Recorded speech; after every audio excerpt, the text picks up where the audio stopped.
What's going on, guys, and welcome to another Doctor Who review. Today I'm going to be reviewing the 15th Doctor Ncuti Gatwa story, Rogue. So this is episode 6 of season 1, episode 7 if you count the Church on Ruby Road as part of this season, but I'm counting it as episode 6.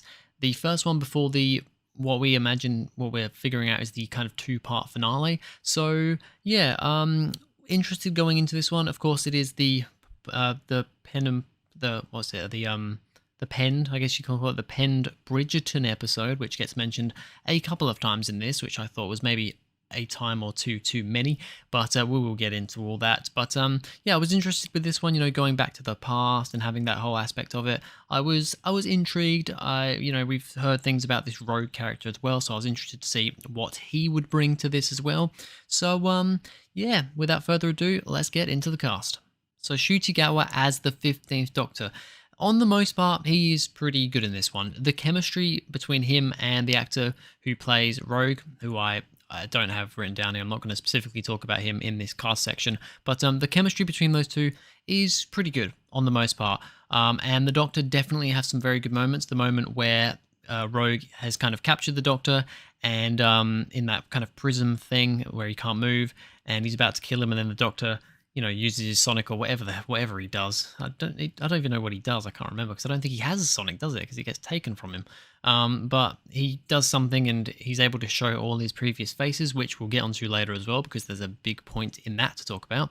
But that whole scene, it's a scene that pretty much every Doctor has, that I am the Doctor, I'm from Gallifrey, blah, blah, blah. That was kind of that scene for him. And although it's not one of my favourite of those scenes for a Doctor, it was still a very good scene and I liked that. And some other of the more serious stuff, he was very good. There was also a couple of good jokes he had in there. I liked the bit where he started talking in a Scottish accent. That was a very funny little part there. Considering he is Scottish, but he doesn't have an accent at all. When he put on that accent, that was very funny. And yeah, all in all, mostly good for Ncuti Gatwa. And we'll talk about this a bit later, but the flirtiness that he has with Rogue, acting-wise, is great. Like I said, the chemistry between the both of them is great. Story-wise and plot-wise, I have a few issues with it. We'll get onto it. I do have a few issues with it, but performance-wise, yeah, really, really good. Millie Gibson as Ruby Sunday. Yeah, she's fine in this one. I'm not going to say that she's absolutely out of the park. Performance-wise, yeah, she's just fine. I think there was at least 3 moments where she says, "Oh, it's like Bridgerton." After the first or second, I was kind of like, "Okay, we're done with this now. We don't have to keep saying, 'Oh, it's like Bridgerton.'" It got a little bit old. Maybe they just about did as much as they could do anymore, and I would have started really complaining. But yeah, on the most part, it was fine, and her performance wasn't the biggest part of the story. I mean, she had a fairly big thing at the end, but all in all, she wasn't a massive part of the story. She didn't have a whole lot to do. It was a bit more of a Doctor-focused story in that regard, so yeah, she was fine. Alright, so on to some points about the episode. Bird creatures that kill people and take their bodies. So we have the cold open, which is a very quick cold open, where yeah, there's these two men walking down the road or whatever, walking down a path, they don't have roads, walking down a path, talking to each other about, because it's the whole Bridgerton times, and they're going to a ball thing to, match up with women and stuff, and they're having a conversation about that, and they're getting a bit heated, and then it turns out one of them is actually this evil bird thing. We don't find out it's a bird creature until later on, but he picks the other guy up, kills him, and then, takes over his... I don't think he actually takes his body, but he transforms into that guy, basically, and pretends to be that guy. So I thought it was a very quick, straight to the point opening. I was intrigued. Rogue is a bounty hunter and he thinks the Doctor is killing people. So the Doctor, well, the episode starts after the title sequence with the Doctor and Ruby already here. We don't have a scene of the TARDIS landing. They're already here. They're dancing in the ball. The Doctor gets his sonic screwdriver out and, I don't know, it detects something weird, some alien technology or something, points him to Rogue, and then the Doctor and Rogue start having a conversation. And yeah, basically Rogue is a bounty hunter from the future, from a different time, of course, and he knows there's something going on here and he's trying to solve it. And after realizing that the Doctor's not human and is definitely not from this time, Rogue knows that these are kind of shape-shifting creatures, and he accuses the Doctor of being one of these creatures trying to kill people. So yeah, it's an interesting dynamic between them two to start with. The Doctor flirting with Rogue is cringy and is then embarrassed when the paper calls him hot, the psychic paper. So the flirtiness. The Doctor isn't the most flirty character in any regeneration, I don't think. Pretty terrible in some ways. David Tennant had his moments, but to be honest, a lot of that was Rose on him, not necessarily him back to her. I mean, they definitely did have moments, but it wasn't quite as in your face, I don't think, like Doctor to Rose. Some people probably disagree with me in that regard, but that's how I feel. Here, the Doctor is flirting with Rogue pretty much from the minute he starts talking to him, and it's very cringy. I don't love the Doctor, whether it's another man, a woman, whatever. I just don't like the flirtiness. I mean, it is a bit contradictory because David Tennant is my favourite Doctor, like I said, and he is, if you're going to point out a Doctor with the most flirtiness, it would maybe be David Tennant. I'd almost say probably Matt Smith, to be honest. He had his moments for sure. But yeah, here I just wasn't gelling with that and I didn't like it. And then it made it even more stupid when the Doctor gets his psychic paper out, Rogue reads it, and it's like it says on it something about he's hot. And it's in reference, we're assuming, for the Doctor projecting through the paper that Rogue is hot.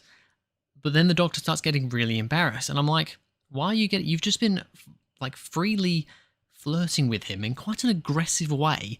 But now you're like super embarrassed that you're calling him hot. I'm like, oh, it didn't work for me. The Schalke Doctor is canon.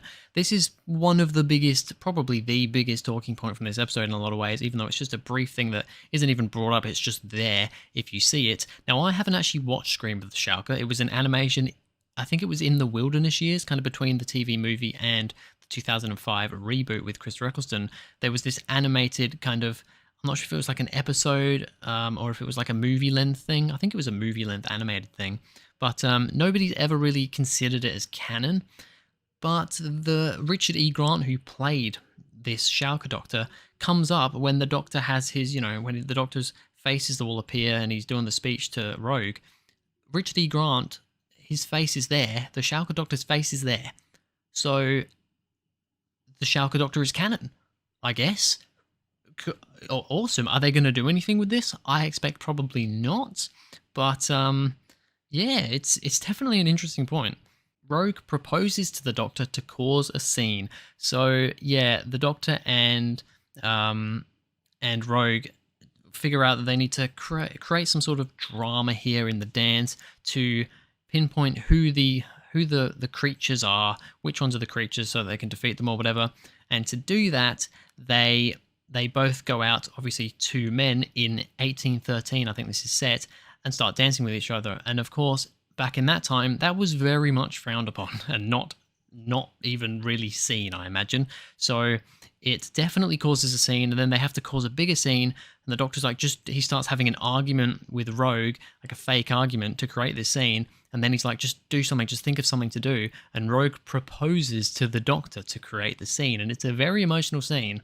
And I mean, it was there for the I mean, I didn't mind that scene. There was the whole flirting thing, of course, but in that regard, that was an okay scene. They were there to cause a distraction. The Doctor, of course, at the end of the episode puts the ring on, but yeah, I did actually quite like that scene, to be honest. It was a little bit cringy, but I did like it. These creatures are cosplaying and want to cosplay all of the UK.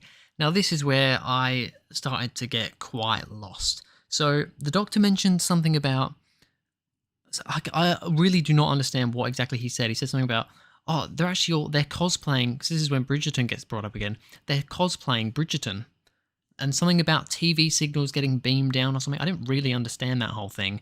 I'm like, so are the creatures cosplaying, or are all the people here cosplaying Bridgerton? I didn't really 100% understand what was going on there.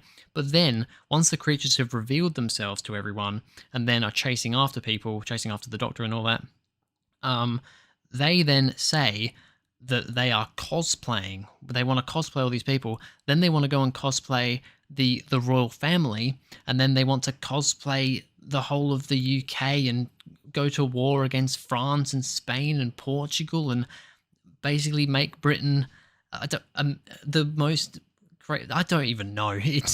It's a very strange thing, and just the whole cosplay sound of it, just for me, was just like, what are we doing here? The Doctor crying again. Now, this is something I have briefly mentioned in a couple of other episodes. It hasn't really bothered me, so I can't.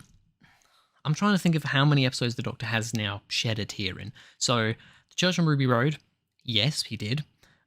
Space Babies, I can't remember if he did or not. I don't think he did, but I can't quite remember. The Devil's Cord, yes, shed a tear. What episode was it? Boom, I'm pretty sure he did when Millie was shot. When Ruby was shot. Then, of course, you've got 73 Yards, which he wasn't in. And the last episode, Dot and Bubble, where he pretty much does cry at the end with the whole racism thing.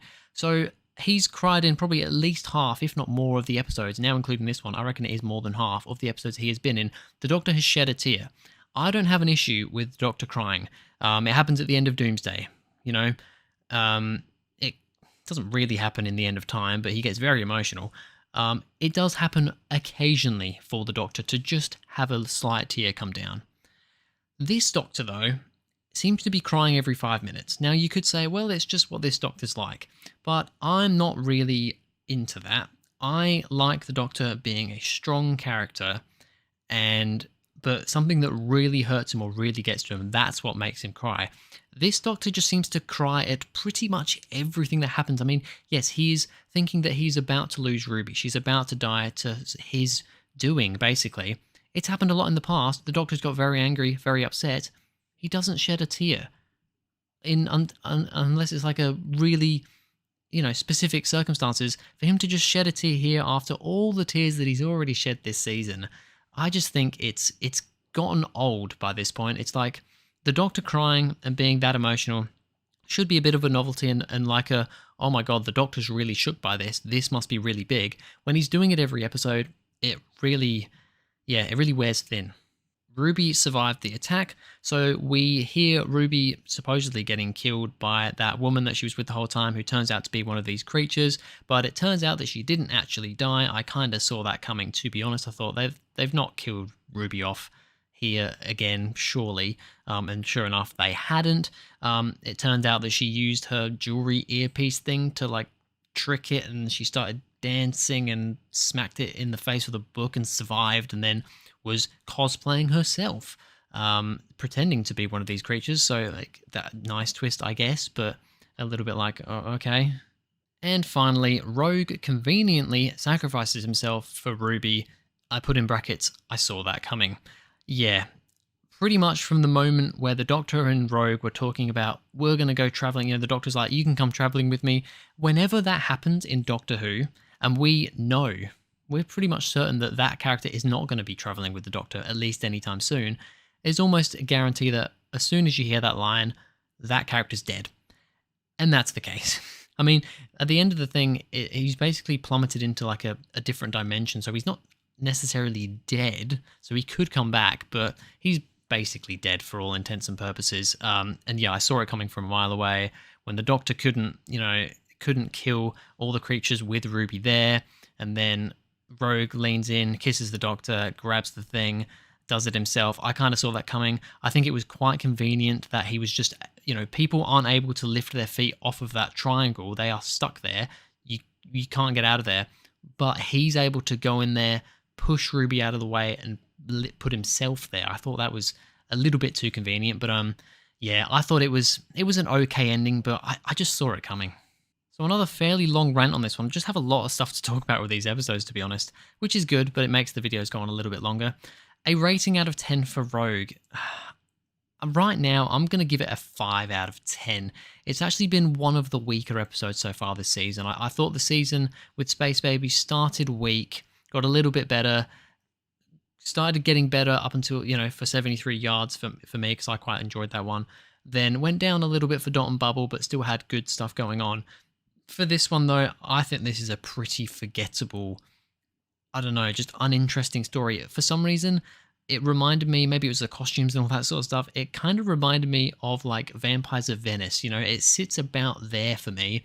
It's not awful, it's watchable, but it's just kind of there and it has issues. So for now, until I do my ratings at the end of the season where things might change, I'm giving Rogue a 5 out of 10. But anyway, that's going to be it for this video, guys. Thank you very much for watching. If you enjoyed, please go ahead, like and subscribe, and I'll see you guys in the next video.